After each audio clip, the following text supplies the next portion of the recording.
Bienvenue à tous et à toutes. Je vais demander à le frère Jason de nous faire la prière pour commencer la méditation. Frère Jason. Éternel,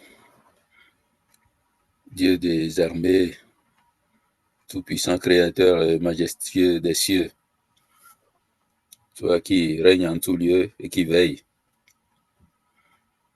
merci de nous accorder le privilège encore de nous retenir à tes pieds, certains dès le lever du jour, pour d'autres dans la veille de la nuit, afin que nous puissions encore ressentir ta présence, recevoir force sur force, grâce sur grâce, dans la conviction que ce que ta bouche a dit, ta main l'accomplit. Parce que le discernement, la sagesse, la connaissance procèdent de toi. Nous te prions, grand Dieu, de répandre sur nous l'onction de ton Saint-Esprit et que nous ne parvenions en vain devant ta face. Fortifie-nous dans notre homme intérieur afin que nous devenions à l'image et à la ressemblance de notre Seigneur et Rédempteur Jésus-Christ, œuvrant, témoignant et agissant, afin que, en toutes circonstances, nous contemplions et que nous puissions vivre de ta vie à la gloire de celui qui a donné sa vie afin de préserver la nôtre. Seigneur, maintenant, permets que tes saints et puissants anges campent autour de chacun en son lieu de résidence et que ta parole soit libérée, que la langue de ton serviteur soit déliée et que, Seigneur, tout soit réceptif et communie effectivement avec toi par l'Esprit au nom de Jésus-Christ. Amen. Amen.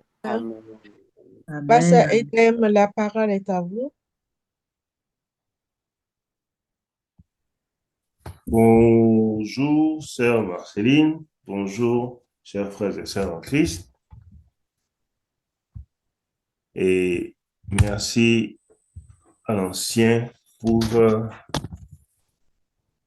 la prière puissante et inspirée qu'il vient de faire. Prions que l'Éternel puisse prendre compte. Conférence pacifique, chapitre 35. Le salut aux Juifs. Le titre, ce n'est pas le salut des Juifs, mais c'est le salut aux Juifs. Si vous voyez la traduction, le titre anglais, c'est Salvation to the Jew, qui veut dire, le salut aux Juifs. Ce n'est pas le salut des Juifs, parce que le titre, le salut des Juifs, fausse le message biblique lui-même dans son fondement et fausse aussi l'explication qui est donnée dans l'esprit de prophétie culturelle pacifique. Je ne sais pas, je ne saurais dire la raison pour laquelle, et je veux bien croire que l'ancien m'a un peu confirmé avec moi la traduction du titre, mais je ne sais pas la raison pour laquelle le traducteur a mis en français le salut des Juifs, mais cette façon d'expliquer le salut en relation avec les Juifs est une compréhension que nous avions eue pendant assez longtemps, pendant des générations, pensant que le salut est pour les Juifs. Je ne sais pas si nous sommes ensemble. Vous êtes avec moi? Oui, c'est exactement. C'est la logique des choses. Merci beaucoup. Le salut des Juifs, ce n'est pas ce que la Bible dit, ce n'est pas ce que le titre dit. Donc, il y a peut-être une pensée, excusez-moi de le dire, une pensée traditionnelle dans la tête de la personne qui a donné ce titre en français. C'est le salut aux Juifs.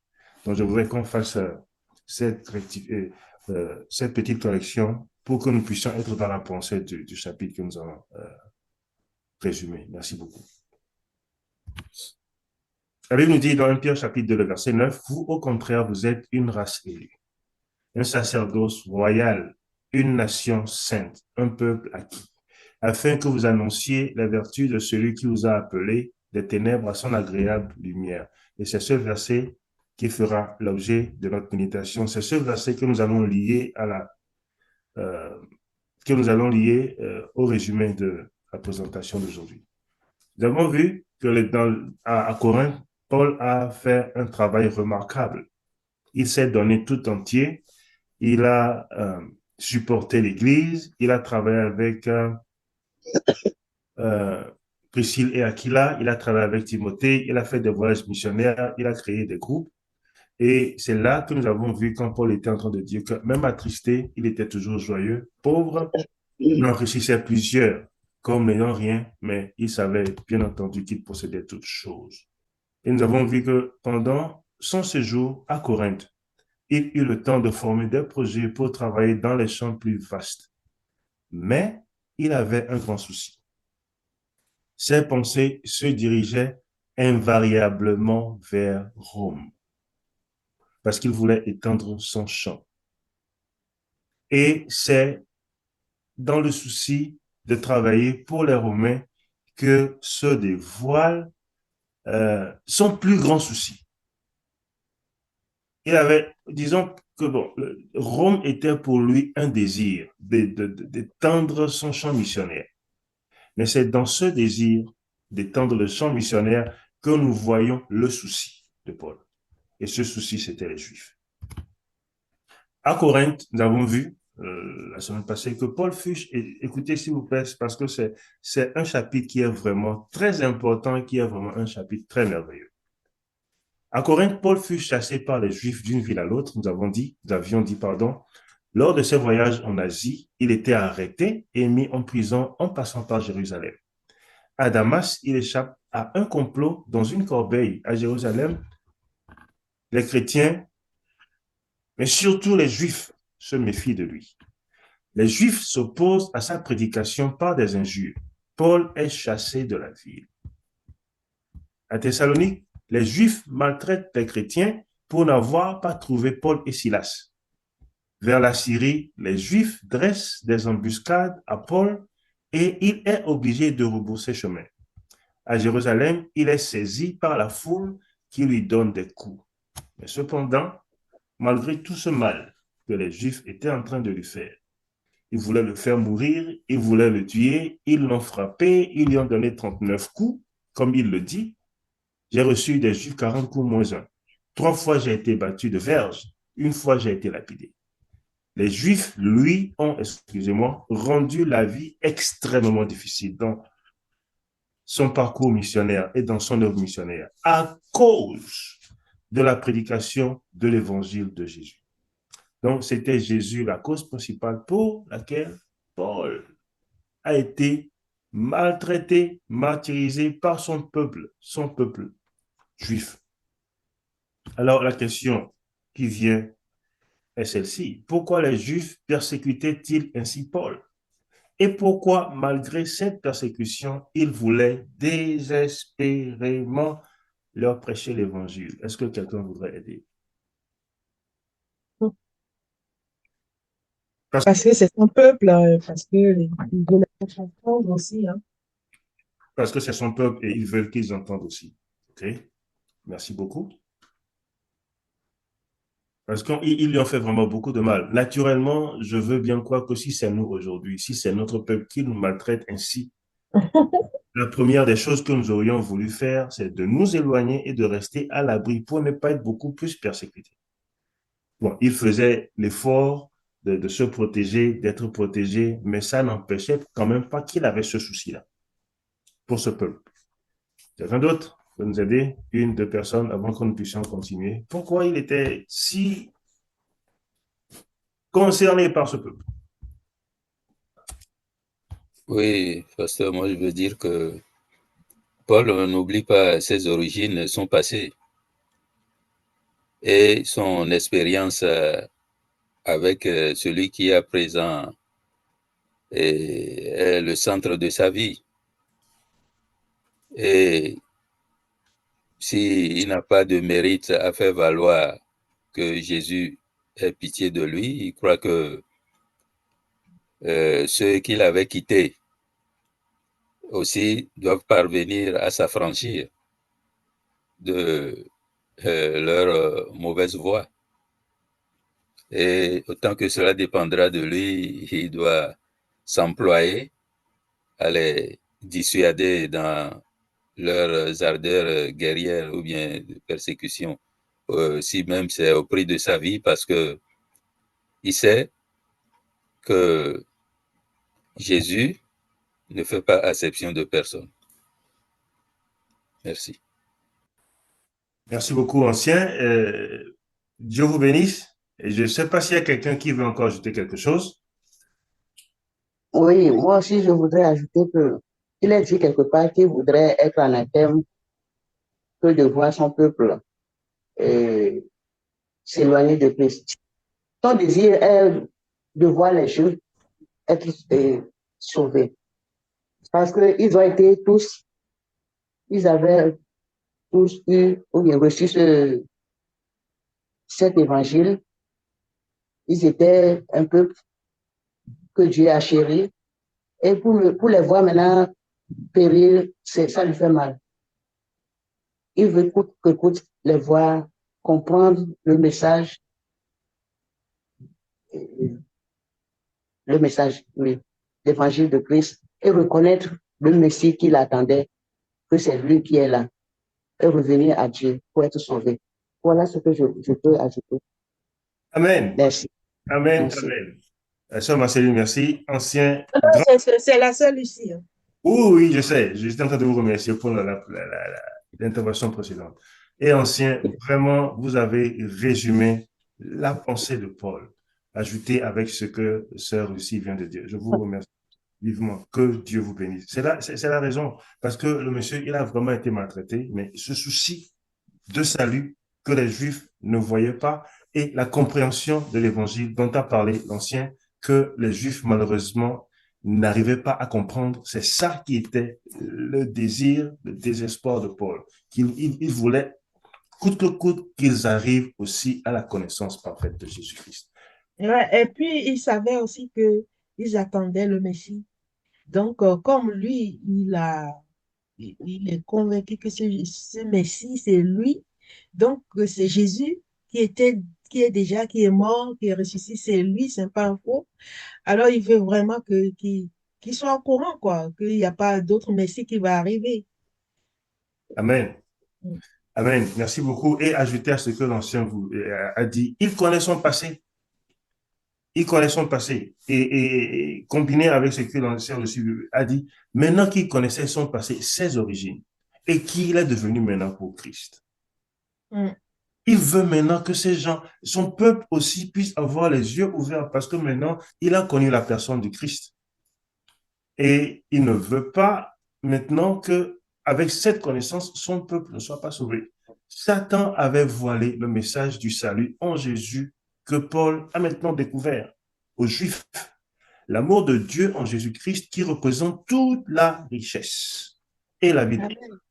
Amen. C'était une douleur pour Paul que son peuple n'arrive pas à voir cette lumière.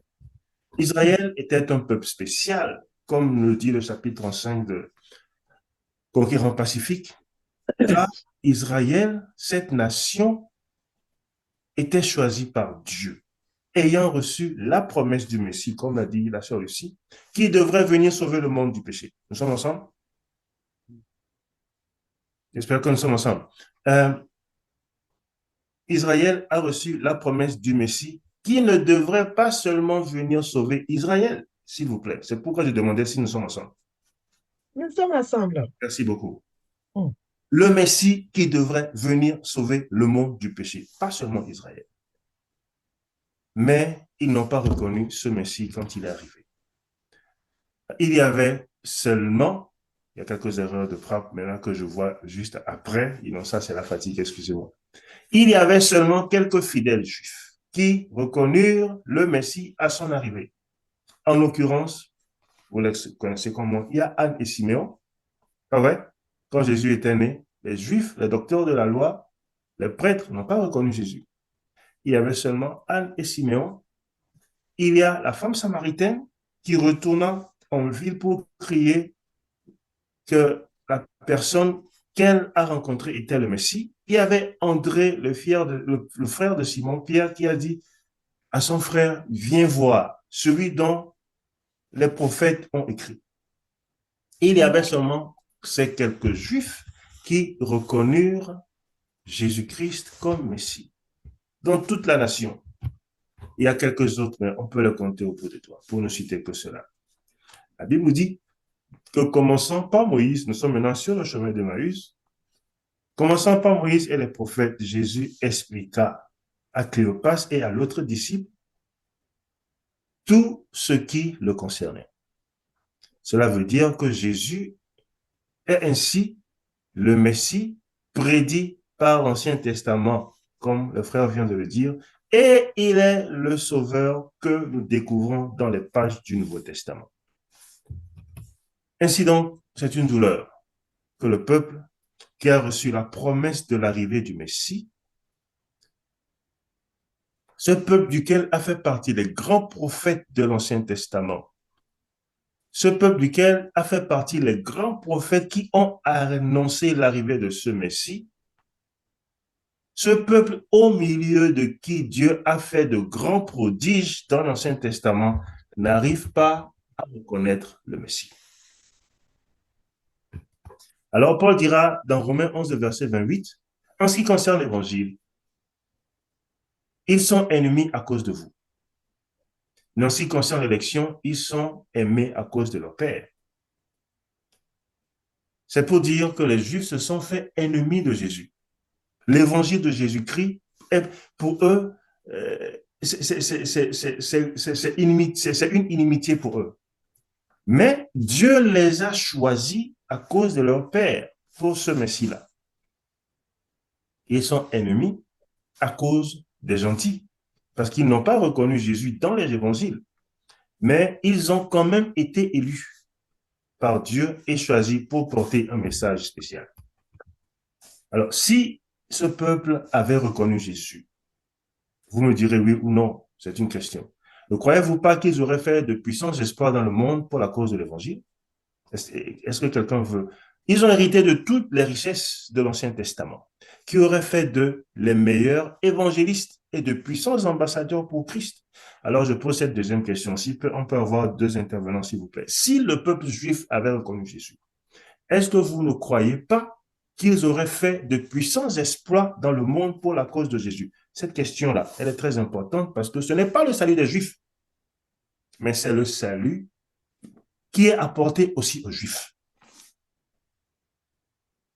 Nous allons comprendre encore un peu en profondeur, mais si quelqu'un a compris la pensée de Paul et la pensée biblique, que la personne nous aide. Si le peuple avait reconnu Jésus, vous voyez, je vais essayer d'expliciter un peu avant de donner la parole à la première personne qui voudrait intervenir. Nous avons vu que le peuple juif est un peuple spécial, bien entendu, mais c'est un peuple, si je peux le comprendre, qui était un peu fermé sur lui-même. Parce qu'ils étaient tellement des gens spéciaux. Ils étaient fermés sur eux-mêmes. Parce qu'ils s'étaient tellement considérés des gens assez spéciaux. Et Dieu avait vraiment une main puissante sur eux. Au milieu d'eux, il y avait les oracles de l'Ancien Testament, il y avait les grands prophètes. Dieu a vécu au milieu d'eux par le sanctuaire, etc. Ils étaient vraiment un peuple choisi par Dieu. Mais nous ne voulons pas limiter Dieu à ces gens-là. D'où vient cette question? S'ils avaient reconnu Jésus, est-ce que vous ne croyez pas qu'ils auraient fait de puissants exploits dans le monde pour la cause de l'Évangile? Quelqu'un veut intervenir, s'il vous plaît? Pourquoi ils auraient fait? Oui, ancien. Oui, moi, je crois que cette question-là, c'est indiscutable.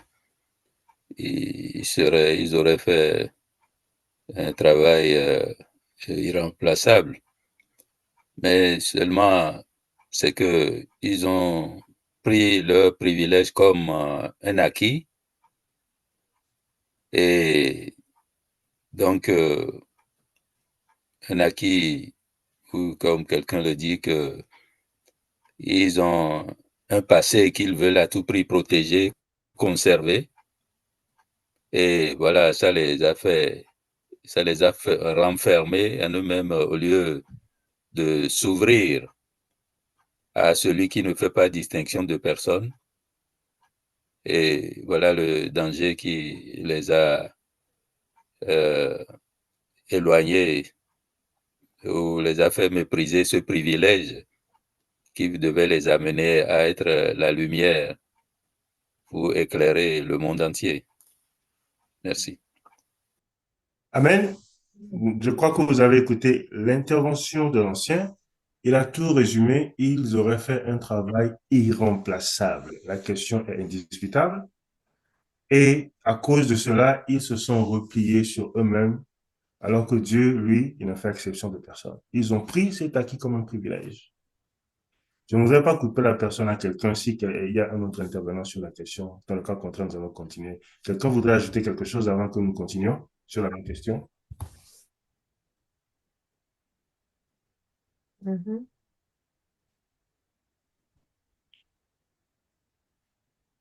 Alors, on n'entend plus rien. Vous m'entendez? On n'entendait plus rien. Maintenant, ça va? Ah ouais. Merci beaucoup. Y a-t-il un autre intervenant sur la question? Je ne voudrais pas couper la parole, mais s'il y en a plus, on va continuer. Les Juifs auraient fait un travail sans, comment on dit ça, sans précédent s'ils avaient reconnu Jésus. Ils avaient toutes les richesses. Ils avaient eu la présence de Dieu. Dieu a vécu au milieu d'eux. Dieu a marché avec eux dans une colonne de feu et il a marché, il a été leur protection pendant toute leur traversée du désert, la nuit, dans cette fraîcheur qui les protégeait, ainsi de suite. Dieu a parlé, ils ont entendu. Mais c'est là où nous voyons combien méchant Satan est. Ils n'ont pas reconnu Jésus quand il est arrivé. S'ils l'avaient reconnu, leur travail serait magnifique. Et c'est pour cela que nous pouvons voir Paul, quand il rencontre Jésus, son travail est sans précédent.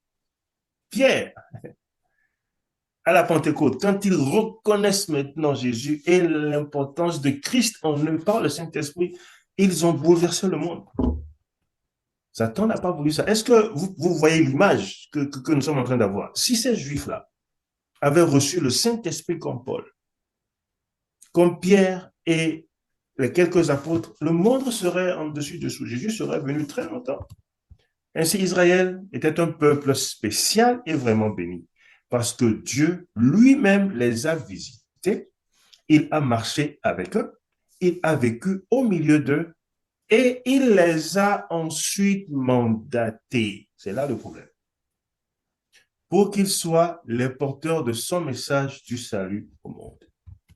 Mais puisqu'ils n'ont pas reconnu le Sauveur et se sont concentrés sur les formes de doctrine qui annonçaient le Sauveur, et comme l'Ancien venait de le dire, et qu'ils ont voulu à tout prix protéger leur acquis, Dieu s'est finalement tourné vers les païens et a fait maintenant des païens sa priorité. Puisque la nation d'Israël était ce peuple spécial qui a reçu le message du salut, a donné au monde, quand le même message du salut a été offert aux païens, cela a attisé leur jalousie. Mhm. Quand le peuple se considère spécial et qu'il n'y en a pas d'autres dans le monde et qu'ils veulent à tout prix protéger leur acquis, leur patrimoine spirituel, qu'est-ce qui va se passer? Naturellement, ils ne vont pas vouloir le partager. Ils vont vouloir le garder ce Dieu seulement pour leur propre privilège. L'Ancien venait de le dire, mais Dieu ne fait exception de personne. Dieu les a considérés un peuple spécial pour une mission.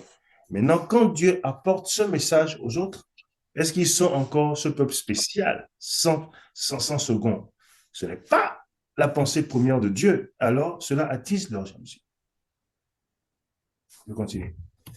Ainsi, nous lirons dans Romains 9, verset 25, selon qu'il le dit dans Osée, j'appellerai mon peuple celui qui n'était pas mon peuple, et bien-aimé celle qui n'était pas ma bien-aimée.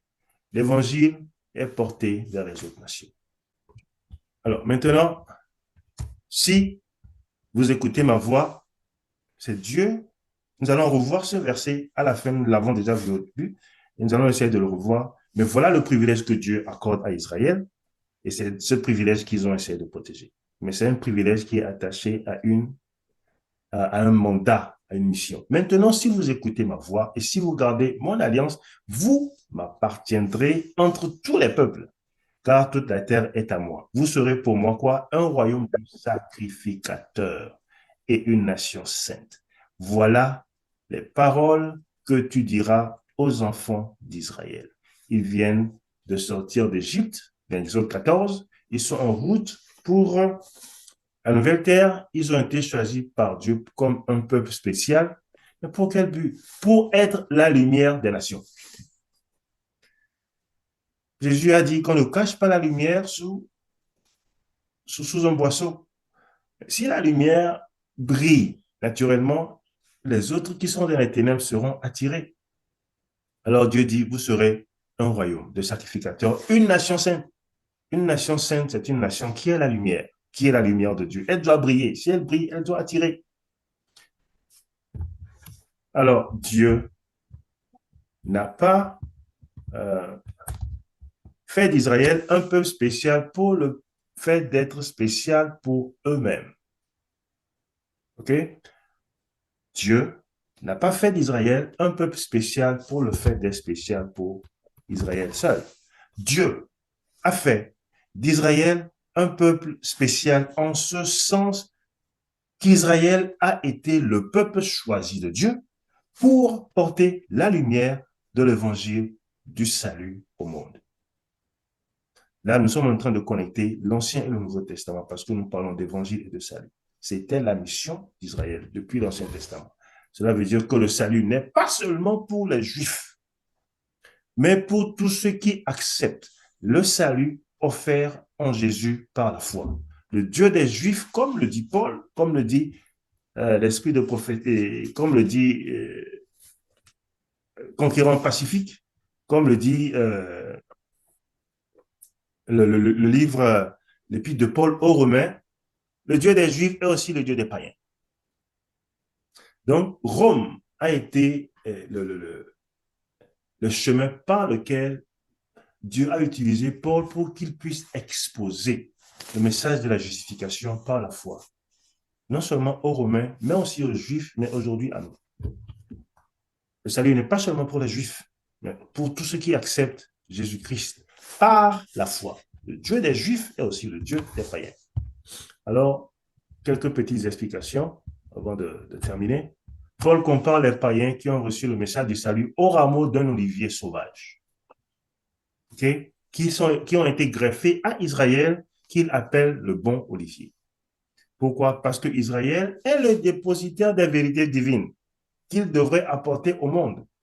Comme l'ancien vient de le dire, comme les intervenants viennent de le dire, la sœur Lucie, si Israël a reçu la fondation des vérités du Messie, si Dieu a vécu au milieu d'eux, si Dieu a marché avec eux, donc c'est que c'est eux qui ont la racine de l'évangile en fait. Et si les branches avaient pris cette source, ils auraient fait un travail vraiment spectaculaire dans le monde. Mais maintenant, Dieu va chercher les païens et il va greffer les païens à la racine d'Israël. Il va donner, au Seigneur éternel, il va donner aux païens maintenant la racine de l'évangile en Jésus que les Juifs n'arrivent pas à voir. Il greffe, il greffe les païens à la racine. Et maintenant, les païens, avec la sève qui sort du tronc, ils vont porter de bons fruits maintenant pour la gloire de Dieu. Ils ont reçu la richesse de l'évangile. Quand Dieu se tourne vers les païens à cause de l'incrédulité des Juifs, il ne les avait pas pour autant abandonnés au fait. Au milieu des Juifs, il a suscité un reste, parmi lequel nous trouvons Paul, lui-même un Juif authentique. De même aussi, dans le temps présent, nous sommes en train de terminer, la Bible nous dit qu'il y a un reste selon l'élection de la grâce.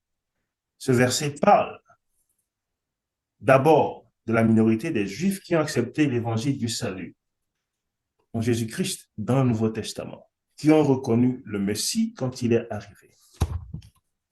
Si le Seigneur de l'univers, Paul dit, ne nous avait pas laissé une descendance, nous serions devenus comme Sodome. Nous serions semblables à Sodome. Est-ce que vous ne pensez pas que, bien qu'Israël fût un peu spécial, s'il n'y avait pas Paul, s'il n'y avait pas Pierre, s'il n'y avait pas Jacques, s'il n'y avait pas Jean, s'il n'y avait pas Simeon, il n'y avait pas Anne, il n'y avait pas la femme samaritaine, Simon, André, le frère de Simon Pierre, est-ce que vous ne pensez pas que le peuple d'Israël, malgré qu'il fût spécial, serait identique au monde? Nous avons une leçon là pour nous. Quand Jésus-Christ n'est pas dans la vie du croyant, il n'est pas différent de ceux qui sont dans le monde.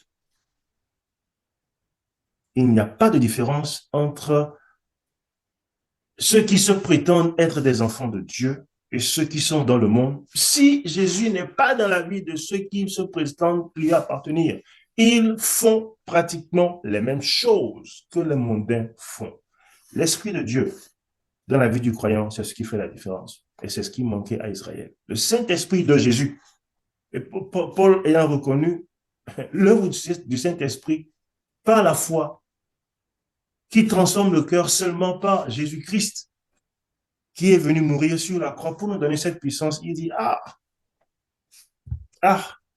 si le Seigneur de l'univers ne nous avait pas laissé une descendance, un reste, nous serions Sodome et Gomorrhe. Alors, nous avons terminé la présentation de ce matin. Nous allons faire quelques petites applications pour nous qui sommes arrivés à la fin des temps, pour clôturer le message d'aujourd'hui. Aux chrétiens qui ont reçu la loi et le témoignage, voici ce que dit l'apôtre Pierre. Depuis le temps de Pierre. Vous, au contraire, comme nous avons lu dans le verset précédent, je vais voir, excusez-moi rapidement, je vais aller chercher ce verset. Exode, verset 19, 5 et 6, le verset parallèle à celui-ci, nous le trouvons maintenant ici. Vous, au contraire, vous êtes une race élue, un sacerdoce royal, une nation sainte, un peuple acquis. L'Ancien Testament utilise des sacrificateurs. Une nation sainte, un peuple que Dieu s'est choisi. La fonction qu'Israël n'avait pas vue, Pierre l'ajoute, mais Pierre ajoute maintenant cette fonction à ce verset de l'Ancien Testament réécrit. Il ajoute maintenant la fonction que les enfants d'Israël n'avaient pas vue. Il l'ajoute aux chrétiens qui acceptent maintenant l'évangile du salut en Jésus, afin que vous annonciez les vertus de celui qui vous a appelé des ténèbres à son agréable lumière. Le rôle de l'Israël spirituel aujourd'hui, ceux qui ont reçu la loi et le témoignage. Si je veux être un peu plus explicite, le sabbat, les commandements et l'esprit de prophétie, pas seulement le sabbat, tous les commandements et l'esprit de prophétie. Le rôle de l'Israël spirituel aujourd'hui est d'annoncer les vertus de celui qui les a appelés des ténèbres à son agréable lumière. Voici ce que dit le reste du verset dans 1 Pierre chapitre 2.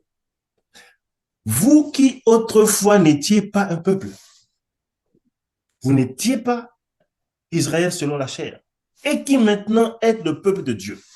Vous qui n'aviez pas obtenu miséricorde et qui maintenant avez obtenu miséricorde. Amen. Il ne s'agit pas de l'Israël spirituel, de l'Israël dans la chair, excusez-moi, mais des païens, de ceux qui ont accepté l'évangile de Jésus par la foi et de qui Dieu a maintenant fait un peuple. Est-ce que Israël, dans la chair, ne serait-il pas jaloux, eux qui étaient pour Dieu le seul peuple acquis, la nation spéciale, et que maintenant Paul se promène pour leur dire que le salut est arrivé aussi vers les gentils. Dieu veut les appeler pour faire de ses enfants. Les Juifs vont dire, mais c'est nous sommes qui sommes les enfants. On l'a poursuivi, on a failli le tuer, on l'a chassé, on l'a emprisonné, on l'a battu. Il a dit, le salut est arrivé vers vous. Dieu ne fait exception de personne. Le Dieu des Grecs est le Dieu des Juifs et le Dieu des païens. Il dit quoi? Et ils l'ont poursuivi jusqu'à... Mais c'était la pensée de Jésus, sauver l'humanité en passant par Israël. Pas en faisant seulement d'Israël un peu spécial. Ils sont spéciaux parce qu'ils ont hérité les richesses de Dieu. Dieu les a protégés, il a vécu avec eux, il a été avec eux. Ils ont ces spécialités et ils sont précieux aux yeux de Dieu. Mais pour une mission, d'appeler les autres frères dans les ténèbres à eux.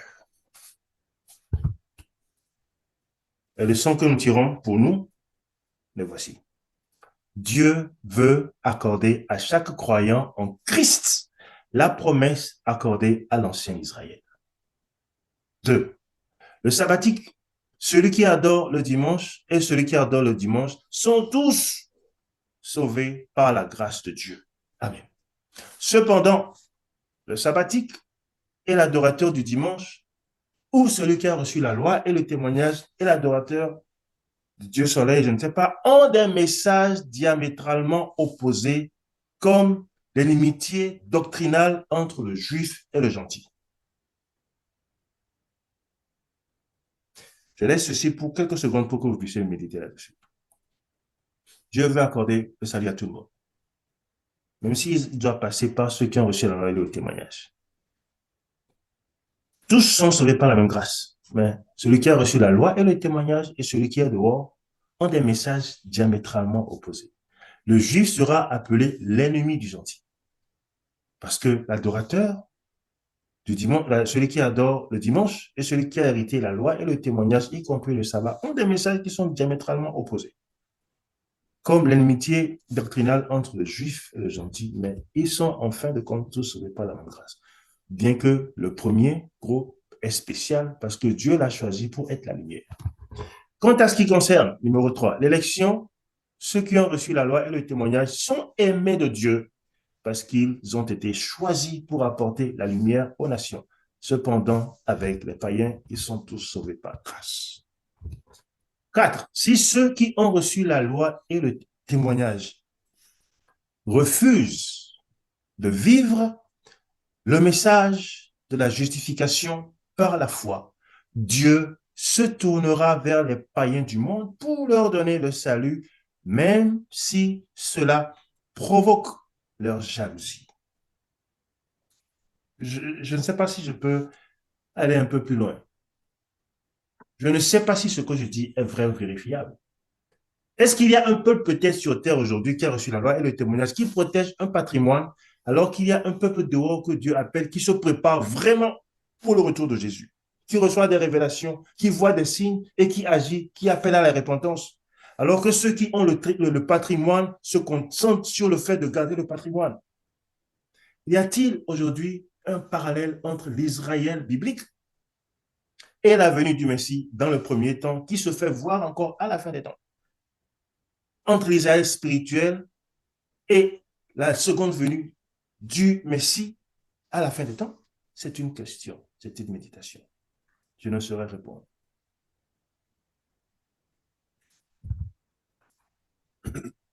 Pour terminer, dans le message de la justification par la foi prêché par Paul, ce message qui nous dit Christ en nous, l'espérance de la gloire. Ce message qui est l'effusion du Saint-Esprit par Jésus vivant en nous.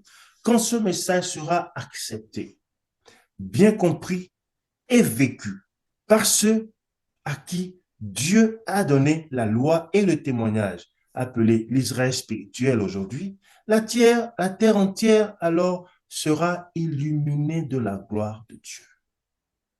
Nous l'avons dit, je ne sais pas si c'est sur cette plateforme, ce que Jésus attend, c'est que son caractère soit reproduit dans ses enfants.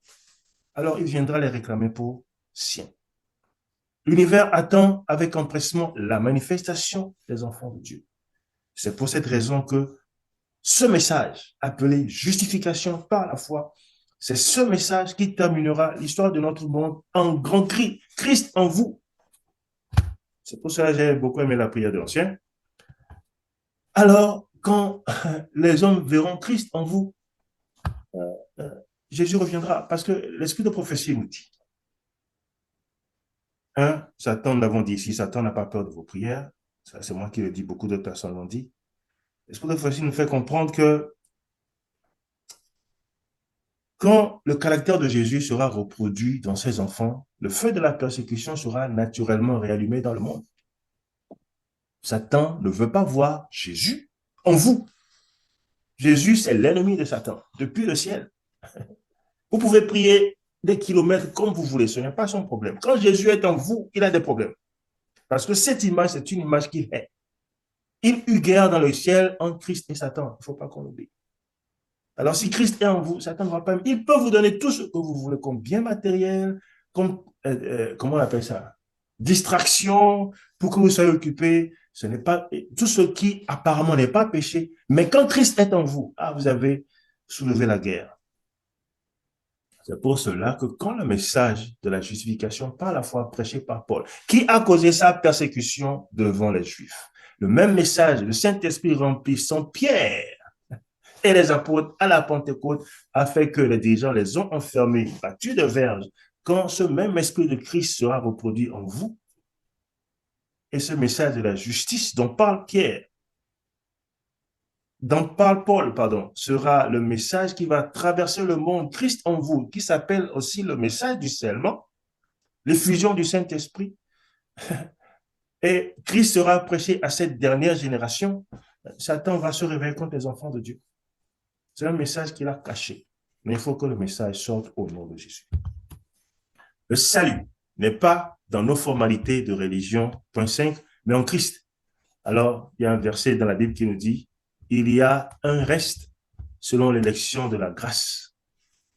Alors, chers amis, le reste dont nous parle la Bible, ce n'est pas l'Église en tant que corps. Excusez-moi de nous dire la vérité ici. Ce sont plutôt des individus comme Paul, Anne, Siméon, André, des hommes qui vivent le message de la justification par la foi Christ en vous, des hommes qui demandent l'effusion du Saint-Esprit chaque jour, qui demandent la présence, la vie de Jésus en eux chaque jour. C'est par ce reste que Dieu finira l'œuvre de la rédemption sur la terre et la rendra courte par sa justice. Combien d'apôtres y avait-il qui ont bouleversé le monde? Il n'y avait que quelques-uns. Combien y avait-il d'individus qui ont reconnu Jésus quand il est arrivé? Il n'y avait qu'une vieille et un vieux qui sondaient les Écritures, qui avaient la présence de Dieu en eux, qui cherchaient et qui priaient. Combien Dieu trouvera-t-il pour terminer son œuvre? La Bible nous dit qu'il rendra son œuvre courte par sa justice. C'est la Bible qui le dit. Alors, Isaïe 10, verset 22, quand ton peuple, ô Israël, serait comme le sable de la mer, un reste seulement reviendra. La destruction est résolue, elle fera déborder quoi? La justice. Le Saint-Esprit, la présence de Dieu vivant en l'homme. Ma prière pour vous, pour moi, est que nous fassions partie de ce reste. La destruction est décidée, elle débordera de justice. Cette justice et cette destruction a été décidée par le Seigneur l'Éternel, le Maître de l'univers. Il l'accomplira de toute façon. Chers amis, que Dieu nous aide à faire partie de ce reste qu'il attend depuis le temps où il a choisi la nation d'Israël. Ce reste qui a en lui l'esprit de Jésus, le Saint-Esprit des enfants faits à l'image de Dieu et à sa ressemblance. Amen. Amen. Amen. Amen. Alors, nous avons pour le mot de la fin, Pasteur Adam, mot de la fin. Nous rendons grâce à Dieu de ce qu'il nous a encore donné cette opportunité de partager sa parole, cette parole qui nous scelle, qui nous prépare pour le retour proche de notre Seigneur Jésus-Christ. Christ en nous, l'espérance de la gloire, même message que Dieu avait donné à Israël des temps anciens et qu'il attendait de voir jusqu'à aujourd'hui. Et Dieu nous redonne le même message et il attend toujours le reste de ceux qui ont hérité la vérité de l'Ancien Testament, des Juifs, et ceux qui ont vu Jésus et qui ont vécu après la croix et qui ont saisi les réalités de la justification par la croix, par la foi et les réalités du salut en Jésus. Ceux qui ont hérité de tout cela, Dieu attend ce reste pour que Christ soit formé en eux aujourd'hui et qu'ils puissent aller vers le monde pour partager ce message et que le monde prenne fin. Lorsque le 7e ange sonnera la trompette, le mystère de Dieu doit s'accomplir. Christ doit être formé dans ses enfants. Et le royaume retournera à Dieu et à Jésus-Christ. Dieu Amen. attend, mais il n'attendra plus longtemps. Le verset nous dit qu'il finira son œuvre et la rendra parfaite en justice. Le peu de personnes que Dieu verra alors que Jésus finit son œuvre dans le ministère, il va finir l'œuvre avec eux et viendra chercher ses enfants. Le nombre de ceux qui seront perdus sont comme le sable de la mer, nous dit la Bible.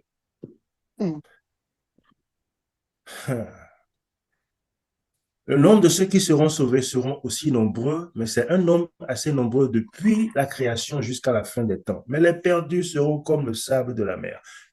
Donc, les sauvés, même depuis la nuit des temps, seront aussi petits comparés à ceux qui seront perdus. 8 au temps de Noé, 2 depuis l'Égypte jusqu'à la terre promise, seulement les Lévites sur la montagne, ainsi de suite. Que Dieu nous accorde la grâce de faire partie de son reste et que nous puissions faire tout ce qui est en notre pouvoir aujourd'hui pour être sauvés. L'Église ne nous sauvera pas, pardonnez-moi de le dire, l'Église est le dépositaire des vérités de Dieu, mais nous devons tirer le meilleur parti de ce que nous faisons à l'Église à la fin, notre relation avec Jésus. C'est ce qui nous permettra de vivre dans les temps les plus difficiles et compliqués. Le scellement. Que Christ soit formé en nous pour son prochain retour. Amen. Amen. Amen. Je vais faire la dernière prière en même temps. Éternel notre Dieu, notre Père, que ce sera beau lorsque nous irons là-haut. Amen. Devant le trône de Dieu sur la mer de verre. Éternel notre Dieu, nous attendons la venue de notre Seigneur Jésus-Christ. Que Christ soit formé en nous, afin que le Christ en nous puisse accueillir le Christ qui vient dans la gloire et que nous puissions crier ce jour-là. Voici notre Sauveur, nous l'avons attendu, c'est notre Dieu. Seigneur, nous savons que tu ne refuseras pas ton esprit à qui te le demande. Tu ne refuseras pas ton amour à tes enfants qui te le demandent. Tu ne refuseras pas de remplir de ta présence, de ta joie, de ta paix, de ta lumière, de ta gloire, de ton esprit, tes enfants qui te le demandent. Nous te le demandons aujourd'hui. Remplis-nous de ton esprit et que ta présence se voie dans nos vies et que nous soyons prêts pour le retour de Jésus-Christ. Tes enfants, certaines femmes ont parlé ce matin et ils ont parlé des difficultés que le monde est en train de voir maintenant dans la vie des enfants de Dieu aussi. Comme Pierre, à qui irons-nous? Tu as les paroles de la vie éternelle.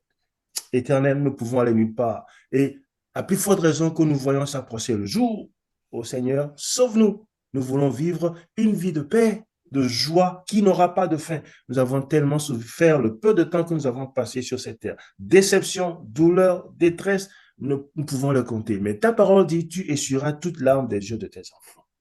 Seigneur, nous ne voulons pas pleurer nos êtres chers quand nous serons dans la cité par ta grâce et quand ils seront dehors et qu'ils verront ce qu'ils ont manqué. Nous te prions qu'autant que cela dépende de toi, sauve nos familles. Amen. Et que notre joie soit complète. Et donne la force de persévérer parce que le temps qui est devant nous est mauvais, mais seulement encore un peu de temps. Celui qui doit venir viendra. Et le juste vivra par la foi. Donne-nous cette foi de persévérer jusqu'au retour proche de notre Seigneur Jésus-Christ. Bénis cette semaine avec ta présence. Donne le courage et le zèle d'aller de l'avant et protège-nous de tout danger, de tout mal possible. Ceux qui sont fatigués, ceux qui sont malades, ceux qui viennent de l'hôpital, que ta force, ta puissance, ton courage les soutiennent. Seigneur, que ta présence aille au-devant de nous et que nous soyons bénis par ta présence dans nos vies. Au nom de Jésus. Amen. Amen. Amen. Amen.